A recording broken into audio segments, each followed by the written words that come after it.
हमारी तरफ से आप सभी विद्यार्थियों को प्यार भरा नमस्कार। Welcome in the world of chemistry and welcome in the beautiful world of RCC. बेटा प्रीवियस लेक्चर में मैंने आपको एक सेंटर सिखाया था जिसका नाम होता है कायरल सेंटर।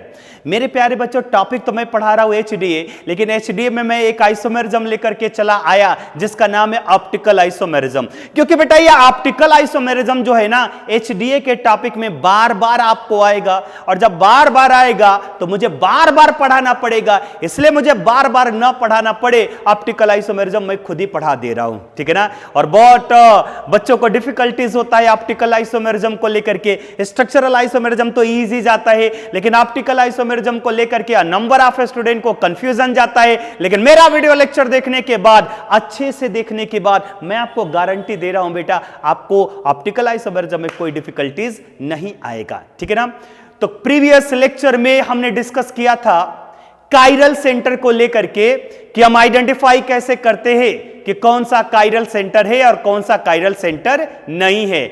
आज हम बात करेंगे थोड़ा सा ऑप्टिकल आइसोमेरिज्म को लेकर के, और आज हम एक बहुत ही इंपॉर्टेंट टॉपिक पर डिस्कशन करेंगे आरएस कॉन्फ़िगरेशन।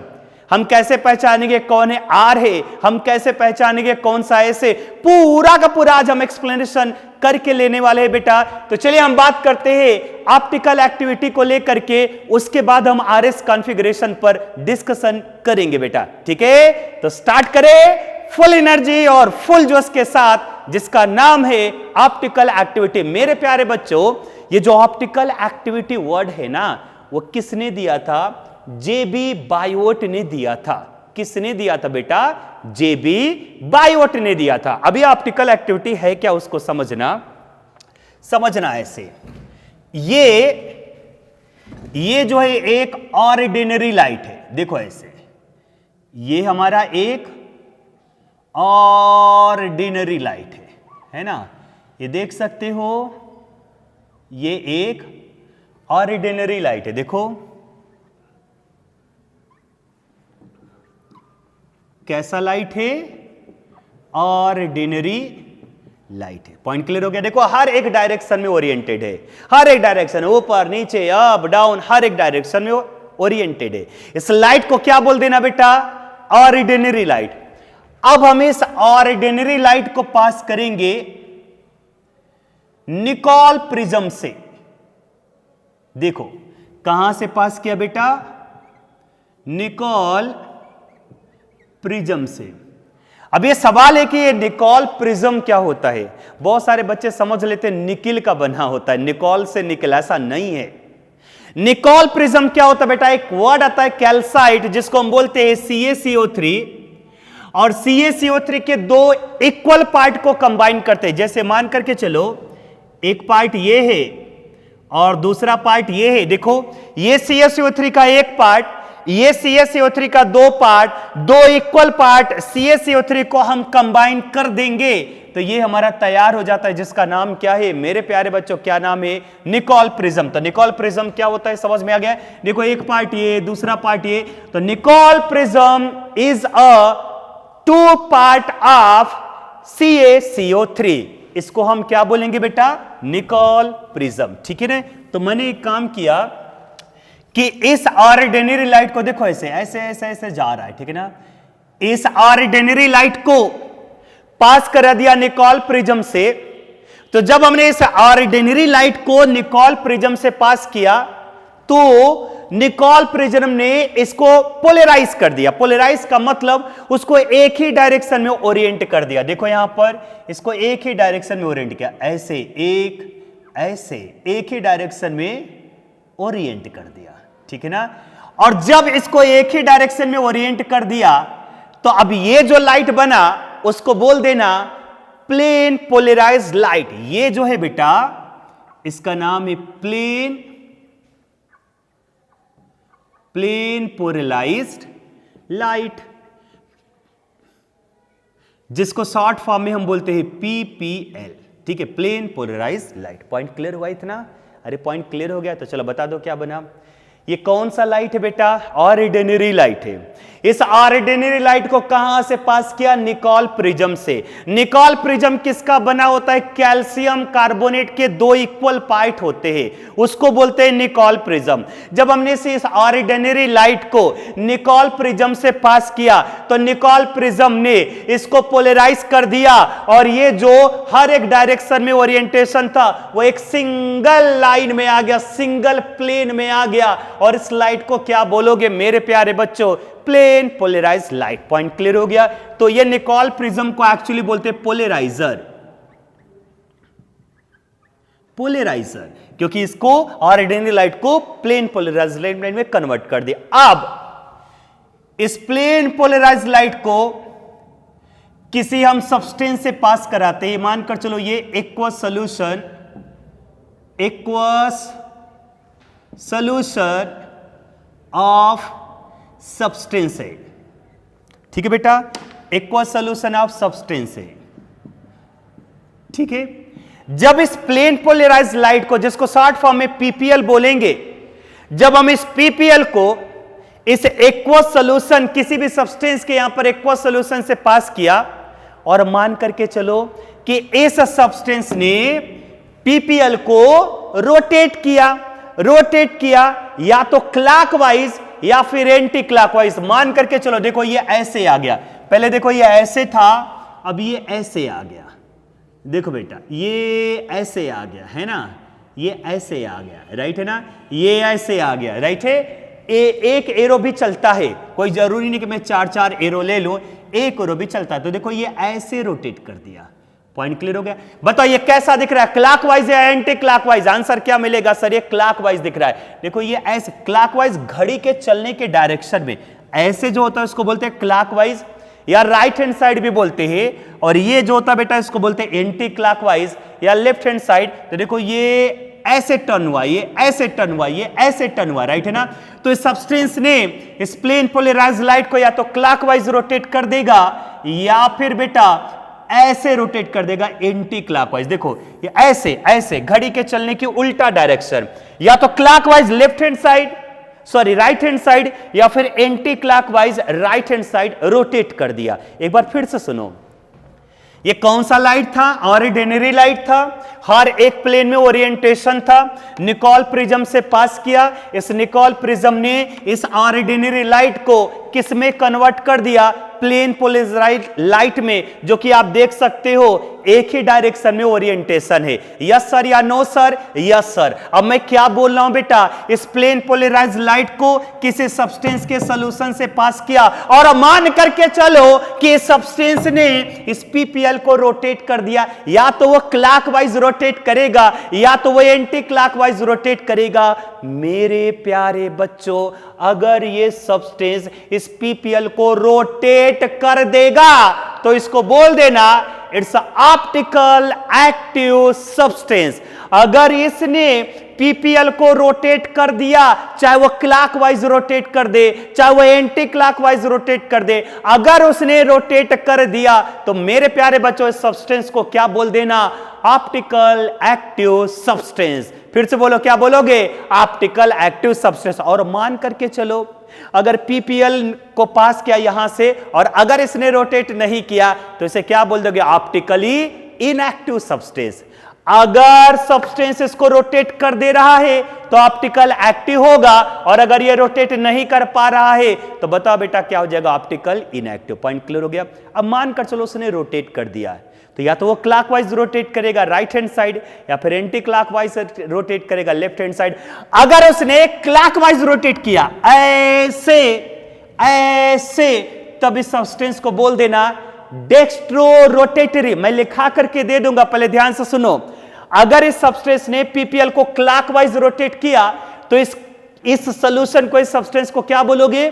Dextro rotatory. और इस डेक्स्ट्रो रोटेटरी को या तो डी लेटर से या प्लस लेटर से भी रिप्रेजेंट करते हैं। और अगर इसने एंटी क्लॉकवाइज रोटेट किया तो इसे क्या बोल देना? Levo rotatory, and it is represented by small L या नेगेटिव साइन। कितने लोगों को समझ में आ गया? अगर समझ में आ गया तो मेरे क्वेश्चन का आंसर देना। कौन सा लाइट? Ordinary light. कहां से पास किया? निकोल प्रिज्म से। निकोल प्रिज्म ने इसको पोलराइज कर दिया, इसलिए निकोल प्रिज्म को क्या बोलेंगे? पोलराइजर। निकोल प्रिज्म किसका बना होता है? कैल्शियम कार्बोनेट के दो इक्वल पार्ट को बनाते हैं। निकोल प्रिज्म से पास किया तो ऑर्डिनरी लाइट किस में कन्वर्ट हो गया? प्लेन पोलराइज लाइट में। इस प्लेन पोलराइज लाइट को किसी एक्वस सॉल्यूशन सब्सटेंस से पास किया? यस सर, चलो पास किया। अगर इस सब्सटेंस ने इसको पीपीएल को रोटेट किया तो इसका मतलब ये ऑप्टिकल एक्टिव होगा, और इसी प्रोसेस को बोलते हैं ऑप्टिकल एक्टिव आइसोमेरिज्म। मतलब अगर ये इसको आप रोटेट कर देगा, पीपीएल को रोटेट कर देगा तो ये ऑप्टिकल एक्टिव होगा, अगर रोटेट नहीं करेगा तो ऑप्टिकल इनएक्टिव होगा। ऑप्टिकल एक्टिव कब होगा? जब इसको रोटेट करेगा। अगर वो क्लॉकवाइज रोटेट करता है तो उसे क्या बोल देना बेटा? डेक्स्ट्रो रोटेटरी और स्मॉल डी आर पॉजिटिव। अगर वो एंटी क्लॉकवाइज रोटेट करता है तो उसे क्या बोल देना? लीवियो रोटेटरी और स्मॉल एल या माइनस। पॉइंट क्लियर हो गया? अब ध्यान से सुनना, जिस एंगल से रोटेट करता है, जिस एंगल से रोटेट करेगा उसको बोलेंगे एंगल ऑफ रोटेशन। मानकर चलो बेटा, इसने जिस थीटा एंगल से रोटेट करेगा उसे बोल देना एंगल ऑफ रोटेशन, और जितने एंगल से रोटेट करता है उसको जिस इंस्ट्रूमेंट से हम चेक करते हैं उसका नाम होता है पोलेरीमीटर। क्या नाम है बेटा? पोलेरीमीटर। मतलब इस ऑप्टिकल एक्टिव सब्सटेंस ने इस पीपीएल को कितने एंगल से रोटेट किया उसको चेक करने के लिए जो हम इंस्ट्रूमेंट यूज करते हैं उसका नाम क्या होता है? पोलेरीमीटर। तो ये जैसे मैंने लिखा है, ये ध्यान में रखना है, डेक्स्ट्रो है डी और ये लीवियो है एल, या हम इसको प्लस साइन भी इंडिकेट करते हैं और हम इसको माइनस साइन भी इंडिकेट करते हैं, ठीक है ना? तो इतना नोट करो, उसके बाद मैं इसका लिखा करके दे रहा हूं। और ये ऑप्टिकल एक्टिव सब्सटेंस किसने यूज किया था? जेबी बायोट ने। नोट करो बेटा। मेरे प्यारे बच्चों, जो अभी मैंने आपको एक्सप्लेन करके दिया, ये पूरा का पूरा नोट्स मैंने लिख दिया है, ठीक है? तो देखो क्या लिखा है, ordinary light consist of electromagnetic wave that oscillate in all plane, up down, इधर उधर हर जगह प्लेन करता था।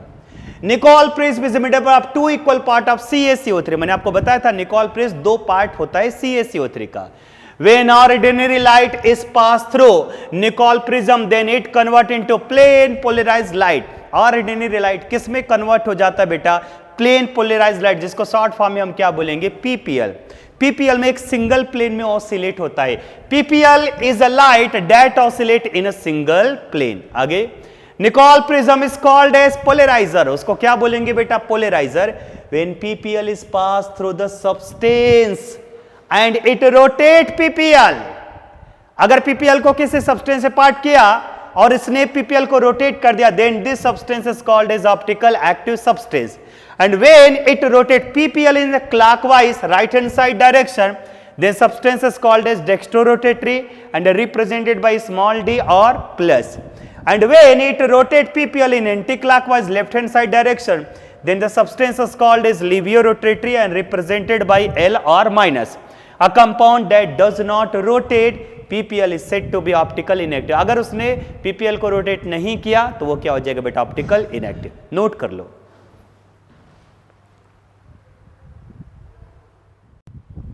बेटा मूव करते हैं तीन टर्मिनोलॉजी के साइड में। एक का नाम है रेसिमिक मिक्सचर, एक का नाम है रेसिमेराइजेशन और एक का नाम है रीसोल्यूशन। क्या लिखा है बाद में देख लेना, पहले मैं जो एक्सप्लेन कर रहा हूं उसको ध्यान से सुनो। डेक्स्ट्रो और लीवियो, बेटा मैंने ये डिस्कस करके दे दिया था। डेक्स्ट्रो एंड लीवियो, क्या होता है डेक्स्ट्रो एंड लीवियो बताओ? अगर पीपीएल को क्लॉकवाइज रोटेट करेगा तो उसे क्या बोल देना? डेक्स्ट्रो। यस सर या नो सर? Yes sir. अगर पीपीएल को एंटी क्लॉकवाइज रोटेट करेगा तो उसे क्या बोल देना? लीवियो। और अगर इसका 50% और इसका भी 50% दोनों मिक्स हो गए तो उसी मिक्सचर को क्या बोल देना? Racemic mixture. मींस 50% डेक्स्ट्रो और 50% लीवियो, इन दोनों के मिक्सचर को मेरे प्यारे बच्चों हम क्या बोलते हैं? Racemic mixture. समझ में आया रेसिमिक मिक्सचर क्या होता है? समझ में आया बेटा रेसिमिक मिक्सचर क्या होता है? बता दो। 50% डेक्स्ट्रो एंड 50% लीवियो। 50 इक्वल अमाउंट में, जितना डेक्स्ट्रो उतना लीवियो। अगर मिक्स हो गया तो बताओ उस मिक्सर को क्या बोलोगे? Racemic mixer. अब आप समझना, क्या ये ऑप्टिकल एक्टिव है, इनएक्टिव है, समझने की कोशिश करो, ध्यान से सुनना। कि मान कर चलो बेटा ये पीपीएल है, प्लेन पोलराइज लाइट है, अगर डेक्स्ट्रो होगा तो बताओ ये क्लॉकवाइज ऐसे रोटेट करेगा ना? समझो मैं क्या बोल रहा हूं। अगर ये डेक्स्ट्रो होगा तो ये क्लॉकवाइज ऐसे रोटेट करेगा, क्लियर हो गया? और अगर ये लीवियो होगा तो एंटी क्लॉकवाइज ऐसे रोटेट करेगा। नहीं समझ में आया? अगर ये डेक्स्ट्रो होगा तो बताओ कैसे रोटेट करेगा? क्लॉकवाइज। और अगर लीवियो होगा तो कैसे रोटेट करेगा बेटा? एंटी क्लॉकवाइज, मतलब रोटेट करेगा। लेकिन मेरे प्यारे बच्चों, रेसिमिक मिक्सचर में डेक्स्ट्रो भी होता है, लीवियो भी होता है, दोनों इक्वल में होगा। अब डेक्स्ट्रो इधर रोटेट करने की कोशिश करेगा, लीवियो इधर रोटेट करने की कोशिश करेगा। मतलब साफ हो गया, जितना फोर्स इधर लगेगा उतना ही फोर्स इधर लगेगा, दोनों एक दूसरे को बैलेंस कर देंगे। मतलब जितना डेक्स्ट्रो उतना लीवियो, ये ऐसे दोनों अपोजिट, दोनों ने एक दूसरे को बैलेंस कर दिया। क्या ये रोटेट होगा? क्या आंसर होगा? नहीं सर। इसका मतलब रेसिमिक मिक्सचर पीपीएल को रोटेट नहीं कर पा रहा है। क्यों नहीं कर पा रहा है बेटा? जितना डेक्स्ट्रो रोटेट करेगा उतना अपोजिट डायरेक्शन में लीवियो आ जाएगा, दोनों एक दूसरे को कैंसिल कर देंगे। मतलब साफ हो गया, रेसिमिक मिक्सचर पीपीएल को रोटेट नहीं कर पा रहा है। इसलिए मेरे प्यारे बच्चों, racemic mixture is optical inactive, rotate नहीं कर पा रहा है। तो देखो क्या लिखा है, a mixture of 50% D मतलब dextro and 50% L is called a racemic mixture and it is optically inactive। क्यों होता है? क्योंकि वो रोटेट नहीं कर पाता है ना, because it can not rotate PPL. और एक चीज ध्यान में रखना, रेसिमिक मिक्सचर को हम आर लेटर से भी रिप्रेजेंट करते हैं। यहां पर मैंने आर लिखा, जैसे डेक्स्ट्रो डी होता है, लीवियो एल होता है, वैसे ही मेरे प्यारे बच्चों रेसिमिक मिक्सचर को हम आर लेटर से रिप्रेजेंट करते हैं। दूसरा हेडिंग क्या है? रेसिमेराइजेशन। अब ये रेसिमेराइजेशन क्या होता है? फॉर्मेशन ऑफ रेसिमिक मिक्सचर, मतलब 50% डेक्स्ट्रो 50% लीवियो, रेसिमिक मिक्सचर बन गया, इसी को बोलते हैं रेसिमेराइजेशन।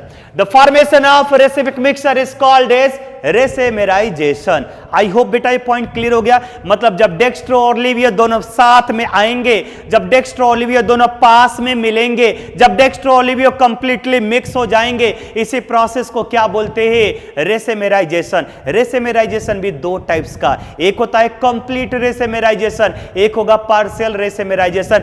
अरे बेटा मान कर चलो ये डेक्स्ट्रो है, आप ऐसे समझो, ये रेड कलर वाला डेक्स्ट्रो है, ये ब्लैक कलर वाला लीवियो है। अब मैं क्या बोल रहा हूं बेटा, मान कर चलो 50% डेक्स्ट्रो और 50% लीवियो दोनों मिक्स हो गए, रेसिमेराइजेशन हो गया, लेकिन दोनों इक्वल अमाउंट में आया, 50% ये 50% ये, तब इसे रेसिमेराइजेशन को बोलना कंप्लीट रेसिमेराइजेशन। जितना डेक्स्ट्रो उतना लीवियो, क्या बोल दोगे बेटा? कंप्लीट रेसिमेराइजेशन। लेकिन मान कर चलो लीवियो ज्यादा आया और डेक्स्ट्रो कम आया, देखो छोटा सा कैप मैंने लिया। अब क्या ये इक्वल अमाउंट में है? क्या नहीं सर, तो इसे क्या बोल देना? पार्शियल रेसिमेराइजेशन। समझ में आ गया? दोनों इक्वल अमाउंट में आया, कंप्लीट रेसिमेराइजेशन। और अगर dextro laevo partial complete equal amount में नहीं आ रहा है तो उसे बोल देना पार्शियल रेसिमेराइजेशन। देखो क्या लिखा है, equal amount of D and L, when equal amount of D and L are mixed then it is called complete resimerization, and when equal amount of D and L are not mixed then it is called partial resimerization। समझ में आ गया? अब मान कर चलो बेटा यहां पे डेक्स्ट्रो भी आ चुका है प्लस लीवियो भी आ चुका है, 50% डेक्स्ट्रो 50% लीवियो। बताओ ये रेसिमिक मिक्सचर बन गया कि नहीं बन गया? बन गया। अब हम क्या करेंगे समझना, ये हमारा रेसिमिक मिक्सचर बन चुका है। अब हम क्या करेंगे, ये 50% dextro 50% laevo, this mixture is called as racemic mixture.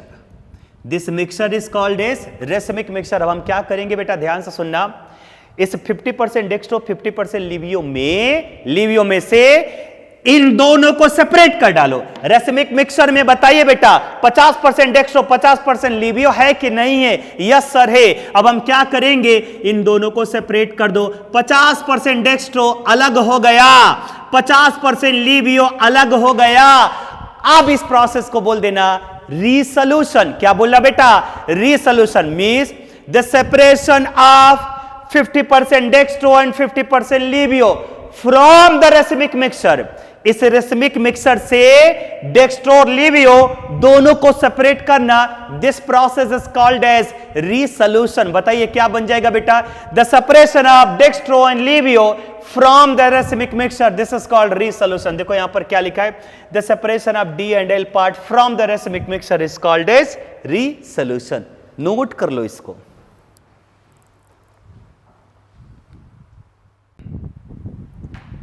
मेरे प्यारे बच्चों, जबरदस्त इंपॉर्टेंट पॉइंट, बहुत ही इंपॉर्टेंट पॉइंट बेटा, वेरी वेरी इंपॉर्टेंट. क्या है? CIP rules. सीआईपी, सी का फुल नेम होता है Cahn, I for Ingold, P for Prelog, Cahn Ingold Prelog rules, and R S N configuration in Fischer projection. मेरे प्यारे बच्चों, आर एंड एस कॉन्फ़िगरेशन आज के दिन में पूरा नहीं हो पाएगा, थोड़ा बहुत हो पाएगा. जितना हो पाएगा वो इंपॉर्टेंट है, उसको ध्यान से सुनो, और जो रिमेनिंग पार्ट होगा वो हम कल के दिन में डिस्कस करके देंगे. सो मैं क्या बोला बेटा? जिन बच्चों को आरएनएस कॉन्फ़िगरेशन नहीं आता, बहुत ही इजी मेथड से सिखाऊंगा, 1 मिनट के अंदर समझ में आ जाएगा. लेकिन मेरे प्यारे बच्चों, आरएसएन कॉन्फ़िगरेशन समझने से पहले आपको नंबरिंग देना आना चाहिए. 1 2 3 4 नंबर आना चाहिए. मतलब काइरल सेंटर के साथ जो 4 डिफरेंट ग्रुप अटैच है उसको नंबर देने आना चाहिए. ठीक है? अब नंबर कैसे दोगे, उसको कौन सा रूल्स डिसाइडेड करता है? उसको 3 साइंटिस्ट ने बनाया था नंबरिंग देना, कॉन, प्रेलॉग एंड इंगोल्ड. ठीक है ना? कॉन, इंगोल्ड एंड प्रेलॉग 3 साइंटिस्ट ने दिया था, उस रूल्स को बताया था जिसके थ्रू हम नंबरिंग देते हैं, जिसके थ्रू हम प्रायोरिटी देते हैं. और मेरे प्यारे बच्चों, इसका नोट्स मैं नेक्स्ट लेक्चर में लिख करके दे दूंगा. आज जस्ट मैं आपको केवल एक्सप्लेनेशन करके दे रहा हूं. राइट है ना? तो मैं सीआईपी रूल्स भी आपको बताता चल रहा हूं और साथ में आर एंड एस कॉन्फ़िगरेशन भी आपको डिस्कस करते चल रहा हूं. ठीक है ना? आर का फुल नेम होता है रेक्टस, एस का फुल नेम क्या होता है? सिनिस्टर. क्या होता है, कैसे होता है, अच्छे से ध्यान से सुनते चलना. पहला एग्जाम्पल हम आते हैं. इससे ध्यान रखना, आरएनएस कॉन्फ़िगरेशन तभी आएगा जब उसमें काइरल सेंटर होता है, तभी 1 2 3 4 नंबर दे पाएंगे. अगर काइरल सेंटर नहीं है ना, तो हम उसको नंबरिंग देना नहीं आएगा बेटा. सीआईपी रूल्स तभी फॉलो होता है जब वहां पे काइरल सेंटर हो. जैसे सपोज करो बेटा, यहां पर H है, यहां पे फ्लोरीन है, यहां पे क्लोरीन है, और यहां पे बताइए क्या है? ब्रोमीन है. राइट है ना? अब इसमें हमें सबसे पहले नंबरिंग देना है. 1 2 3 4 नंबरिंग देना है. बस अपने दिल में बसाते चलो. मैं जो पॉइंट बोल रहा हूं सीआईपी रूल्स का, मेरे प्यारे बच्चों, उसको दिल में फिट करते चलो. राइट है? एक्सप्लेनेशन तो मैं बाद में कर दूंगा, पहले जो मैं पॉइंट बोला उसको ध्यान से सुनते चलिए. क्या मैं बोल रहा बेटा? इस काइरल सेंटर, देखो ये काइरल सेंटर है, इधर है हाइड्रोजन, इधर है फ्लोरीन, इधर है क्लोरीन, और इधर क्या है बेटा? ब्रोमीन. ये काइरल सेंटर है. हाँ या ना? हाँ. इसको 1 2 3 4 नंबरिंग देंगे. ठीक है?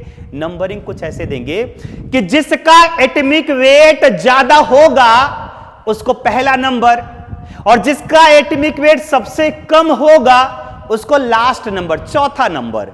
इतना तो पता होना चाहिए कि हाइड्रोजन, फ्लोरीन, क्लोरीन, ब्रोमीन में सबसे ज्यादा एटॉमिक वेट कौन है बेटा? ब्रोमीन. तो ब्रोमीन को 1 नंबर दे दो बेटा. 1 नंबर कौन आ गया? ब्रोमीन. राइट है?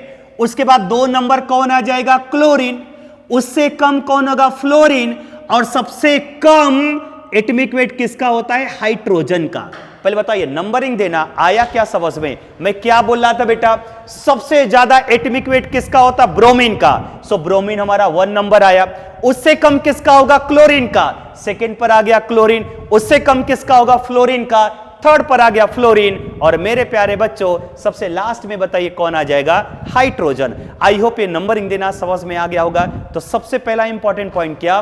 कि स्काइरल सेंटर से जो एलिमेंट डायरेक्टली अटैच है, स्काइरल सेंटर से जो एलिमेंट डायरेक्टली अटैच है, उसके एटॉमिक वेट पर जाओ, जिसका एटॉमिक वेट ज्यादा है उसको सबसे हाईएस्ट प्रायोरिटी दो, मतलब उसको 1 नंबर दो, ये 2 नंबर, ये 3 नंबर, ये 4 नंबर। आई होप ये पहला पॉइंट क्लियर हो गया होगा। बेटा रूल्स हम कल के लेक्चर में लिखा करके दे पाएंगे, आरएस कॉन्फ़िगरेशन भी पूरा नहीं हो पाएगा, जितना हो सकता उतना मैं आपको डिस्कस करके दे रहा हूं। समझ में आ गया इतना?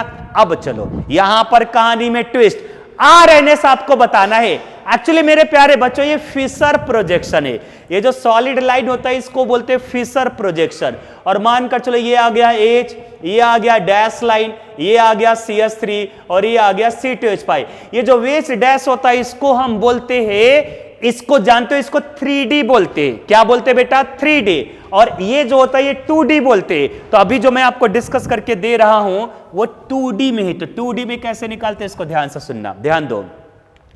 आपको पता है ये हॉरिजॉन्टल लाइन है, यस सर। और ये कौन सा लाइन है बेटा? Vertical line. ध्यान देना, ये कौन सा लाइन है बेटा? Horizontal line. और ये कौन सा लाइन है बेटा? Vertical line. चौथे प्रायोरिटी पर अपना नजर लगाओ, सभी पर नहीं। किस पर? चौथे प्रायोरिटी पर, लास्ट नंबर पर। चौथे नंबर पर बताओ, बताओ लास्ट प्रायोरिटी हॉरिजॉन्टल पर है या वर्टिकल लाइन पर है? हॉरिजॉन्टल वर्टिकल पता है ना, ये हॉरिजॉन्टल होता है, ये वर्टिकल। बेटा 4 नंबर वर्टिकल पर है। और अगर लोवेस्ट प्रायोरिटी मतलब 4 नंबर वाला वर्टिकल लाइन पर है तो सिंपल सा एक काम करो, 1 2 3 जाओ, 1 2 3 जाओ, 4 को मत टच करो, 1 2 3 जाओ। और 1 2 3 जाने पर अगर आप क्लॉकवाइज रोटेट होते हो तो इसको बोल देना R, और अगर आप एंटी क्लॉकवाइज रोटेट होते हो तो उसे क्या बोल देना? S। फिर से सुनो, लोवेस्ट प्रायोरिटी अगर वर्टिकल लाइन पर है, हॉरिजॉन्टल लाइन नहीं बोल रहा हूं बेटा, अगर लोवेस्ट प्रायोरिटी वर्टिकल लाइन पर है, 1 2 3 जाओ, क्लॉकवाइज रहा तो R, एंटी क्लॉकवाइज रहा तो S। अब तो बता दो बेटा, देखो लोएस्ट प्रायोरिटी यहां पर है ना, तो देखो 1 2 3 हम ऐसे आ रहे, हम ऐसे आ रहे। बताइए कैसा है? क्लॉकवाइज। इसका मतलब मेरे प्यारे बच्चों ये कॉन्फ़िगरेशन कैसा आ गया? R आ गया। कैसा आ गया? R आ गया। समझ में आया? तो सिप सिस्टम भी मतलब CIP सिस्टम भी मैं आपको एक्सप्लेन करके दे रहा हूं, और साथ में RS कॉन्फ़िगरेशन भी मैं यहां पर डिस्कस करके दे रहा हूं। चलिए सेकेंड एग्जाम्पल आते। सेकेंड एग्जाम्पल अच्छे से ध्यान से सुनना। ये कार्बन, यस सर। मान का चलो बेटा यहां पर आ गया क्या? Methyl CH3। यहां पर कौन आ गया बेटा? हाइड्रोजन। और यहां पर क्या आ गया बेटा? NH2। और यहां पर बेटा क्या आ गया? OH। राइट है। सेकेंड एग्जाम्पल देखो, काइरल सेंटर है कि नहीं पहचानो, यस है। देखो ये हाइड्रोजन, अभी मैं जो भी एग्जाम्पल दूंगा उसमें केवल एक ही काइरल सेंटर होगा, एक ही काइरल सेंटर वाला हम पूरा एग्जाम्पल लेते। तो देखो ये H है, इधर OH है, इधर CH3 है, इधर NH2 है, चारों के चारों ग्रुप डिफरेंट है, यस या नो? यस, इसका मतलब काइरल सेंटर है। अब हमें ये पहचानना, पहले नंबरिंग देते हैं। नंबरिंग दो। देखो देखो देखो देखो, कार्बन के साथ इधर पहला एलिमेंट कौन है? कार्बन। पूरे पे मत जाना, ये CH3 को मत देखना यार, पूरे पर नजर मत लगाओ यार। सबसे पहले कार्बन के साथ ये जो काइरल सेंटर है ना, उसके साथ जो पहला एलिमेंट अटैच है उस पर अपना निशाना लगाओ। तो बताओ यहां पे पहला एलिमेंट कौन है? कार्बन। CH3 मत ध्यान दो। यहां पे पहला एलिमेंट कौन है? नाइट्रोजन। पूरा NH2 मत ध्यान दो। यहां पे पहला एलिमेंट कौन है? ऑक्सीजन। पूरा OH मत ध्यान दो। और यहां पर कौन है? हाइड्रोजन। समझ में आ गया? क्या समझ में आया बोलो? ये CH3, ये NH2, ये OH ऐसे देखोगे क्या? मत देखना, गलत हो जाएगा। देखो ऐसे, इसके साथ पहला कौन? कार्बन। पहला कौन? नाइट्रोजन। पहला कौन? ऑक्सीजन। पहला कौन? हाइड्रोजन। समझ में आ जाना चाहिए। कौन पहला नंबर गेन करेगा? जिसका एटॉमिक वेट ज्यादा होगा। यस सर या नो सर? Yes sir. अरे बेटा बता दो किसका एटॉमिक वेट ज्यादा है? कार्बन का। इन जनरल जिसका एटॉमिक नंबर ज्यादा होता है उसका एटॉमिक वेट भी ज्यादा होता है। बताओ इसका कितना आ जाएगा एटॉमिक वेट? 16। आपसे एटॉमिक वेट नहीं पूछा जाएगा किसका कितना है, बस नंबरिंग आपको निकालना है। तो सबसे ज्यादा atomic weight carbon, nitrogen, oxygen, hydrogen. तो कार्बन का आ जाएगा, ऑक्सीजन का आएगा तो ये आ जाएगा 1 नंबर। उसके बाद बोलो बेटा ये कौन सा नंबर आ जाएगा? 2 नंबर। फिर इसके बाद ये कौन सा नंबर आ जाएगा? 3 नंबर। और मेरे प्यारे बच्चों ये कौन सा नंबर आ जाएगा? 4 नंबर, राइट है ना। ये बना 1, ये बना 2, ये बना 3, ये बना 4। सबसे कम एटॉमिक वेट हाइड्रोजन का है। अब बताओ लोएस्ट प्रायोरिटी पर अपना नजर लगा लो, लोएस्ट प्रायोरिटी पर अपना नजर लगाओ, बताइए किस लाइन पर है? वर्टिकल लाइन पर। देखो हाइड्रोजन वर्टिकल लाइन पर आया, वर्टिकल लाइन पर आ गया। अब बताओ 1 2 3 जाओ, 1 2 3 जाओ। देखो 1 2 3, 1 2 3 हम ऐसे जा रहे। अरे बेटा ये क्लॉकवाइज है एंटी क्लॉकवाइज? एंटी क्लॉकवाइज है। सो मेरे प्यारे बच्चों बताइए कॉन्फ़िगरेशन कैसा आ जाएगा? एस आ जाएगा। हमेशा ध्यान में रखना, if the lowest priority is present on vertical line, 1 2 3 जाने पर अगर हम एंटी क्लॉकवाइज जाते हैं तो बताओ उसका आंसर क्या मिल जाएगा? एस मिल जाएगा। चलो एक तीसरा एग्जांपल और हम आते। ये कार्बन, ये H, यहां पर ले लिया बेटा CH3, ठीक है, यहां पर ले लिया बेटा NH2, क्लियर, और यहां पर मैंने ले लिया OH। चलो अगेन नंबरिंग दो। क्या पूरे NH2 को देखोगे? क्या नहीं यार, सबसे पहले फर्स्ट एलिमेंट पर जाओ। बताइए बेटा, बता देना बेटा, इसके साथ फर्स्ट एलिमेंट कौन है? नाइट्रोजन। यहां पर कौन है? कार्बन। यहां पर कौन है? ऑक्सीजन। और यहां पर कौन है? हाइड्रोजन। बताओ किसका एटॉमिक नंबर या एटॉमिक वेट ज्यादा होगा? ऑक्सीजन का। ये आ जाएगा 1 नंबर, ये आ जाएगा 2 नंबर, ये आ जाएगा 3 नंबर, और ये मेरे प्यारे बच्चों कौन सा नंबर आ जाएगा? 4 नंबर आ गया। बताइए लोएस्ट प्रायोरिटी किस लाइन पर है? वर्टिकल लाइन पर है। किस लाइन पर है? वर्टिकल लाइन पर है। 1 2 3 जाओ। अब सवाल ये हम इसको क्रॉस 1, अच्छा ऐसे जाओ, ऐसे जाओ तो 1 3 2 आओगे, और ऐसे आओगे तो 1 2 3 आओगे। अब सवाल ये है कि 4 को क्रॉस करते हुए जाएं क्या? चले जाओ। 4th को भूल जाओ यार, जाते समय 4th पर ध्यान मत दो। 4th पर बस इतना ध्यान देना कि वो हॉरिजेंटल पर है या वर्टिकल पर है। वर्टिकल पर है। 1 2 3 जाओ। देखो 1 2 3 हम ऐसे जा रहे। मेरे प्यारे बच्चों ये क्लॉकवाइज आया, सो बता दो ये कॉन्फ़िगरेशन कैसा आ जाएगा? एस आ जाएगा, ठीक है ना। और कुछ एग्जांपल आते, इसको नोट कर लो बेटा। कुछ और एग्जांपल आते हैं। आरएस पूरा नहीं हो पाएगा, कल के लेक्चर में हो पाता है, ठीक है। तो चलिए कुछ और एग्जांपल आते हैं। Example number 5। अब ध्यान से सुनना। इधर भी है क्लोरीन, इधर भी है क्लोरीन, बट ये आइसोटोप्स से।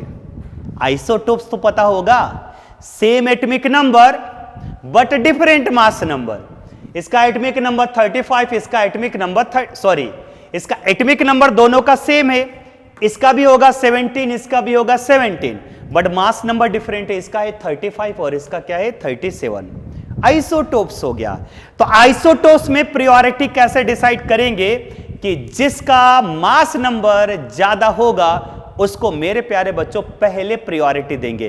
तो बताओ प्रायोरिटी 35 को पहले दोगे या 37 को दोगे? आंसर क्या मिलेगा? सर हम तो 37 को ही देंगे। चलो नंबरिंग बता दो, नंबरिंग बताओ, नंबरिंग बताओ। बोलो बेटा ये काइरल सेंटर है। Yes sir. इसके साथ पहला कार्बन, यहां पर हाइड्रोजन, यहां पे क्लोरीन और यहां पे क्लोरीन। जाहिर सी बात है ये पहला नंबर गेन करेगा क्योंकि ये 37 वाला है।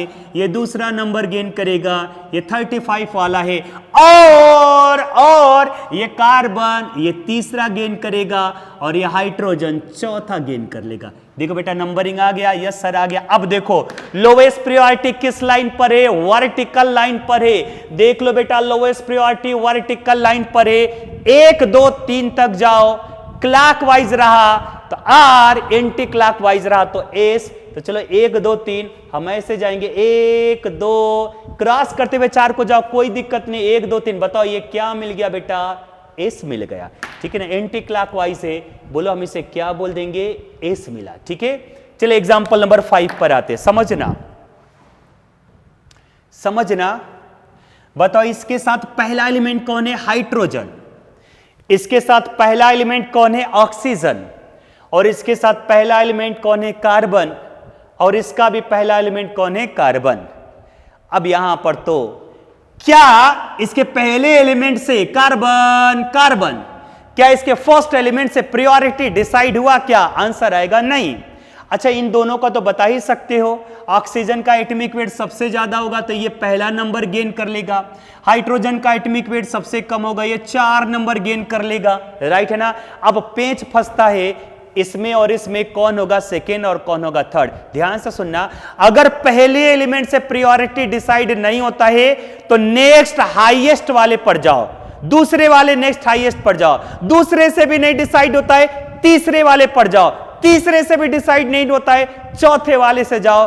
डिफरेंट है तो कभी ना कभी एक एलिमेंट ऐसा आएगा जिससे हम प्रायोरिटी डिसाइड कर पाएंगे। तो बताओ बेटा, इसमें पहला एलिमेंट कौन है? कार्बन। इसमें भी पहला एलिमेंट कौन है? कार्बन। क्या प्रायोरिटी डिसाइड हुआ क्या? नहीं सर। उसके बाद बताओ इसमें नेक्स्ट हाईएस्ट कौन है? हाइड्रोजन। हाइड्रोजन या कार्बन, तो किस पे चले जाना? कार्बन पे। नहीं समझ में आया? अरे बेटा इधर हाइड्रोजन, इधर हाइड्रोजन, इधर बताओ कौन है? कार्बन। तो बताओ आंसर, बता दो आंसर।